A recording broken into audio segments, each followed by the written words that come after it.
राम। आज भारतीय जनता पार्टी के हमारे लोकप्रिय प्रत्याशी और आप सबके द्वारा 2017 में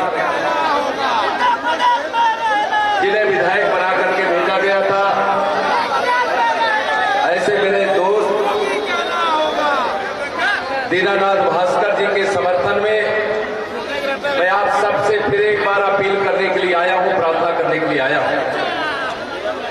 मंच पर हमारे जिले के प्रभारी और भारत सरकार जो पिछड़ा वर्ग आयोग जिसे संवैधानिक दर्जा दिया गया है, उसके माननीय सदस्य कौशलेंद्र पटेल जी, विजय बहादुर पाठक जी, राय साहब सिंह जी, प्रमोद अग्रहरी जी, प्रहलाद दास गुप्ता जी, हीरालाल मौर्य जी, बबलू सिंह जी, सुरेश दुबे जी, जज तिवारी जी, ब्रजमोहन मिश्रा जी, चिट्टू बघेल जी, नंदलाल पांडे जी, ऋषि शुक्ला जी, अश्विनी मिश्रा जी, अमोद मिश्रा जी, अशोक जायसवाल जी, शैलेंद्र दुबे जी, नागेंद्र सिंह जी, कन्हैयालाल मिश्रा जी, हौसला प्रसाद पाठक जी, और यहाँ मंच राजेंद्र प्रसाद दुबे जी, मंच पर, मंच के दाएं बाएं बगल के मंच में और सामने बैठे हुए भारतीय जनता पार्टी के एक एक कार्यकर्ता मित्रों, मेरे बड़े बुजुर्गों, मेरे नौजवान साथियों, माताओं बहनों, मैं आप सब लोगों से आज यहाँ पर कहने के लिए आया हूँ, शांति जरा, यहाँ पर ये कहने के लिए आया हूँ, आप सबको किस तारीख वोट डालना है? 7 तारीख वोट डालना है और दीनानाथ भास्कर जी को 2017 से भी ज्यादा वोटों से विजयी बना करके भेजना। भेजोगे? दोनों हाथ उठाकर भेजोगे? मैं पिछली बार जब आया था तो कितने वोटों से जिताया था? 21,000 से जिताया था, मेरे पास हिसाब है।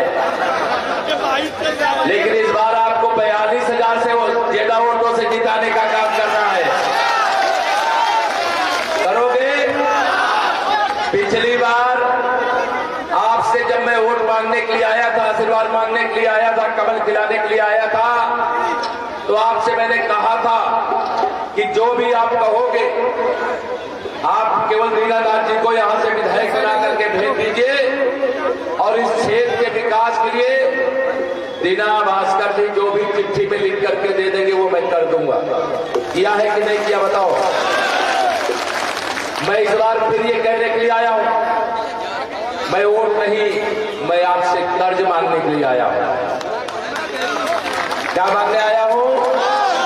कर्ज मांगने के लिए आया हूं।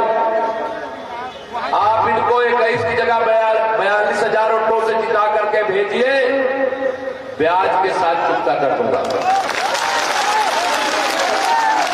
आप 42,000 से ज्यादा जो जिताना चाहते जिताइए, लेकिन पिछली बार से दुगना वोटों से जिताओगे? मैं जाके माननीय प्रधानमंत्री जी से बता दूं कि मुझे औराई वालों ने आश्वासन दिया है। मैं आप पर भरोसा और विश्वास करते हुए आज यहाँ पर यही कहना चाहता हूं। देखिए, आपने सपा को देखा है, बसपा को देखा है, सपा बसपा की बैसाखी पर केंद्र में कांग्रेस को देखा है। अगर समाजवादी पार्टी को कहूं तो जिसकी आपराधिक मानसिकता है, जिसकी मानसिकता ही अपराधियों का संरक्षण करने की है, जिसका लक्ष्य ही अपराधियों, गुंडों, माफियाओं को बचाने की है, ऐसी समाजवादी पार्टी आपका भला करेगी क्या? भारतीय जनता पार्टी गरीबों की पार्टी है, किसानों की पार्टी है, नौजवानों की पार्टी है, बड़े बुजुर्गों की पार्टी है। और आज 7 साल से अधिक समय से देश में माननीय नरेंद्र मोदी जी के नेतृत्व और पिछले 5 साल से उत्तर प्रदेश के अंदर आदरणीय योगी आदित्यनाथ जी के नेतृत्व में हमने जो काम करके दिया है, सपा बसपा की सरकारों ने 15 साल में और कांग्रेस की सरकार ने 60 साल में भी वो काम करके देने का काम नहीं किया। आपने आशीर्वाद दिया 2014 में लोकसभा में कमल खिलाया, 2014 में कमल खिलाने का जो आपने काम किया, ये तो जय श्री राम की आवाज आ रही है। आप ये कहां से नारा निकला था? अयोध्या धाम से। आप विचार करिए कि अगर माननीय नरेंद्र मोदी जी के नेतृत्व में आपने सरकार नहीं बनाई होती तो क्या अयोध्या में रामलला की जन्मभूमि पर भव्य मंदिर निर्माण हो पाता? क्या बताइए, जोर से, हो पाता क्या? अगर आपने रामलला की जन्मभूमि पर मंदिर निर्माण कराने की ताकत माननीय नरेंद्र मोदी जी के हाथों में दी है तो माननीय नरेंद्र मोदी जी के नेतृत्व में, यार सुनो पहले, माननीय नरेंद्र मोदी जी के नेतृत्व में अगर आपने मंदिर बनाने की ताकत दिया, धारा 370 हटाने की ताकत दिया, बाबा विश्वनाथ जी का धाम बनाने की ताकत दिया, तो माननीय मोदी जी के हाथों में गरीबों का मकान बनाने की ताकत आपको। जिन गरीबों के घर में आजादी के बाद से कभी बिजली नहीं पहुंची थी, बताइए, बिना पैसा लिए फ्री में बिजली का कनेक्शन गरीब के घर में पूछ कर पहुंचाया गया कि नहीं पहुंचाया गया? बताइए। जिन गरीब माताएं मेरी बड़ी संख्या में पीछे दिखाई दे रही है, मैं भी वैसे ही गरीब परिवार से निकल करके आता हूं। आज आप सबके आशीर्वाद से उत्तर प्रदेश के उप मुख्यमंत्री की जिम्मेदारी है, लेकिन जिन गरीब परिवार की मेरी माताओं बहनों के पास पैसा नहीं रहता था, अपने घर में शौचालय नहीं बना सकते थे और पहले की सरकारें शौचालय के नाम पर बकरी बाड़ा और मुर्गी बाड़ा और कंडी बाड़ा बनाने का काम करते थे, याद है कि भूल गए? लेकिन माननीय प्रधानमंत्री श्री नरेंद्र मोदी जी ने पूरे देश में गरीबों के लिए शौचालय बनाने से लेकर के, बिजली बनवाने से लेकर के, गैस का कनेक्शन देने से लेकर के कोई काम ऐसा नहीं है बकाया रखा है। और जो नहीं हुआ है, आने वाले 10 तारीख के बाद मुझे पूरा विश्वास है, और ऐसे ही हम भदोही की तीनों सीटें, भदोही हो, ज्ञानपुर हो, हम तीनों सीटों को फिर एक बार जीतेंगे कि नहीं जीतेंगे? बताइए।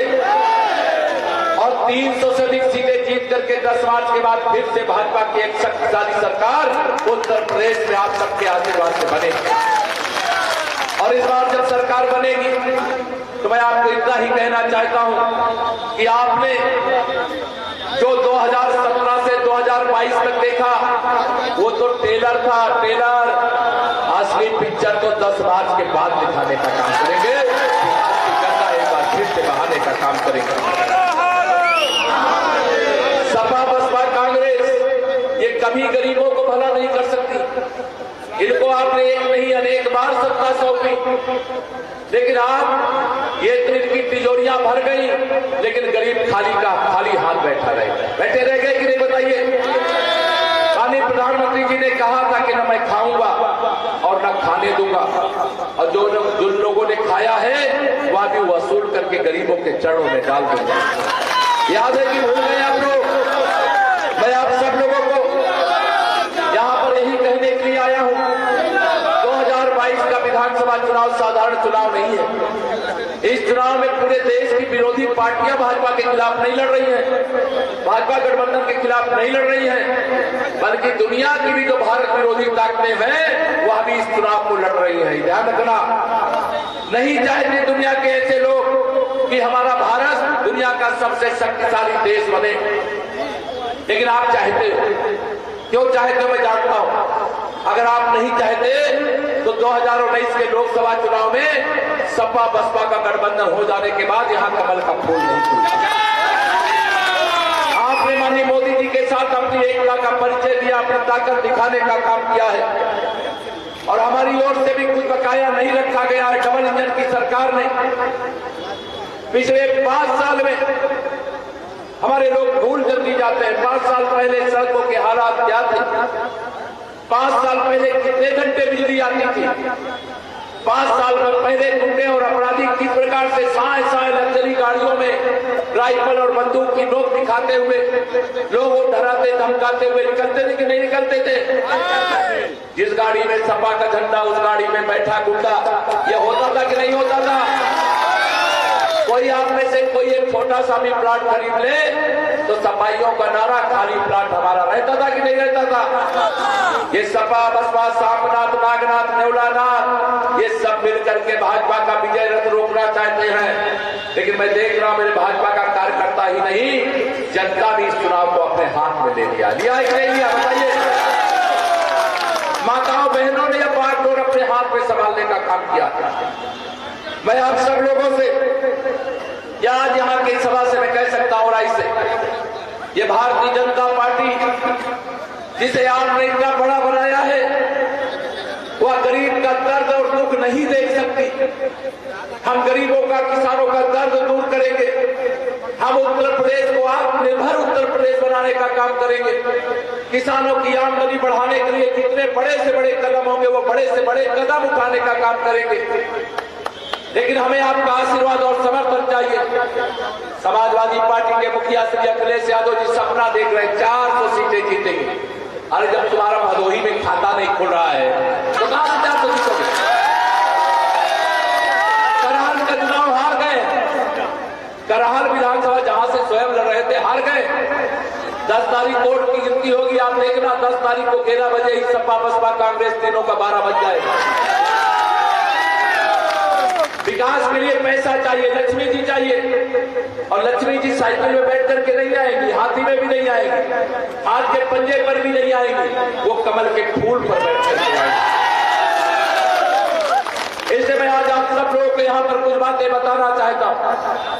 जैसे 2017 से 22 तक हमने जो सेवा किया है, वो गांव-गांव में आप देख रहे हैं। मेरे किसान भाई यहाँ पर बैठे बड़ी संख्या में। बताइए, माननीय नरेंद्र मोदी जी के प्रधानमंत्री बनने से पहले कभी प्रधानमंत्री किसान सम्मान निधि मिलती थी क्या? मोदी जी भेजते हैं कि नहीं भेजते? कोई कमीशन लेता है क्या उसमें? माननीय नरेंद्र मोदी जी सीधे किसानों से जुड़े हुए हैं। 2-2 हजार की 3 किस्त के माध्यम से 6,000 रुपया आपको भेजने का काम करते हैं साल में। 2 साल से कोरोना के संक्रमण के कारण रोज कमाने रोज खाने वालों के सामने जो संकट था, उस गरीब माँ बाप के बेटे ने अपना संकट माना और सरकार के खजाने का मुंह खोल दिया, और 2 साल से फ्री में राशन देने का काम हो रहा है कि नहीं हो रहा है? अब तो हम लोगों ने साथ में तेल भी, दाल भी, चना भी, नमक भी दे रहे हैं कि नहीं दे रहे हैं, बताइए। अब विरोधी लोग कहते हैं, जाते हैं गांव में, मेरी माताएं बहनें बहुत साफ साफ कह देती हैं, भैया आपने जिसका नमक खाया आपको कुछ ही को देती, कह देती है कि नहीं कह देती, बताओ। अब ये सपा बसपा कांग्रेस वाले बौखलाए हुए हैं। उनको लगता है कि अब कोई रास्ता कैसा निकाले। तो बीच में जब कोरोना चल रहा था, हमारे देश के वैज्ञानिकों ने तपस्या की, कोरोना का टीका तैयार किया, लेकिन श्री अखिलेश यादव जी ने कहा ये कोरोना का टीका नहीं, ये भाजपा का टीका है। कहा था कि नहीं कहा था? आप में से कितने लोगों ने टीका लगवाया, बताओ? सब लोगों ने लगवा लिया। अब जो टीका लगा उसका पैसा आपको देना पड़ा क्या? मैं आप सब लोगों को आज यहां पर कहना चाहता हूं, जिन्होंने आपको टीका लगाने से रोकने की बात कही थी, उनको आपको 7 तारीख को टीका लगाना है। 7 तारीख को कहां टीका लगाना है? अपने अपने मतदान केंद्र में जाकर के टीका लगाना है। आप कमल के फूल की एक बटन दबा दीजिए, 100 गुंडे या तो गुंडागर्दी अपराध करना छोड़ देंगे, या तो उनको सीधा जेल भेज देने का काम कर दिया जाएगा। आप चिंता मत करना। अब कोई बड़ा से बड़ा गुंडा जेल जाने से बच सकता है क्या?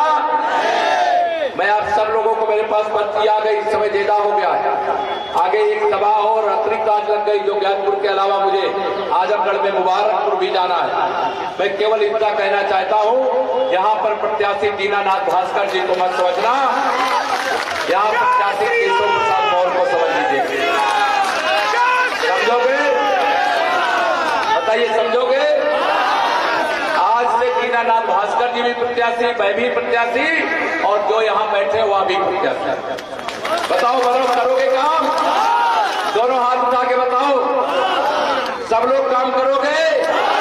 आज 2 तारीख है, 5 दिन बचा है, 5 दिन प्रत्याशी की तरह काम कर दीजिए। मैं मान लूंगा कि मैं कमल खिलाने नहीं, मैं विरोधियों की जमानत जब्त कराने में सफल हूं। करोगे? मैं आप सबसे ही अपील करके, प्रार्थना करके 10 तारीख के बाद एक बार आपके पास फिर आऊंगा। कर्ज लेकर के जा रहा हूं। आप अपने विधायक जी को विधायक बना करके सूची आपके नाम भिजवा दीजिएगा, हाथ से भिजवा दीजिएगा। और जो जो सूची में लिख करके लाएंगे, चाहे दिल्ली के खजाने से चाहे लखनऊ के खजाने से, और आई के लिए भदोही के लिए भेजना पड़ेगा, वो भेजने का काम करूंगा, एक भरोसा दिलाते हुए दूंगा अपनी बाड़ी को विराम। जरा एक बार दोनों हाथ उठा।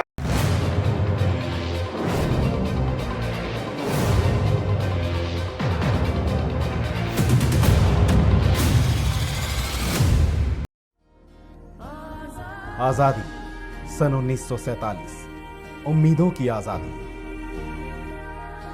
लेकिन आजादी के मायने कुछ बदल गए हैं। भ्रष्टाचार, भूखमरी, गरीबी, बेरोजगारी, रिश्वतखोरी, लूटपाट। क्या यही है हमारे सपनों का देश, जो कभी सोने की चिड़िया कहलाता था? बदलाव लाना होगा, सोच बदलनी होगी।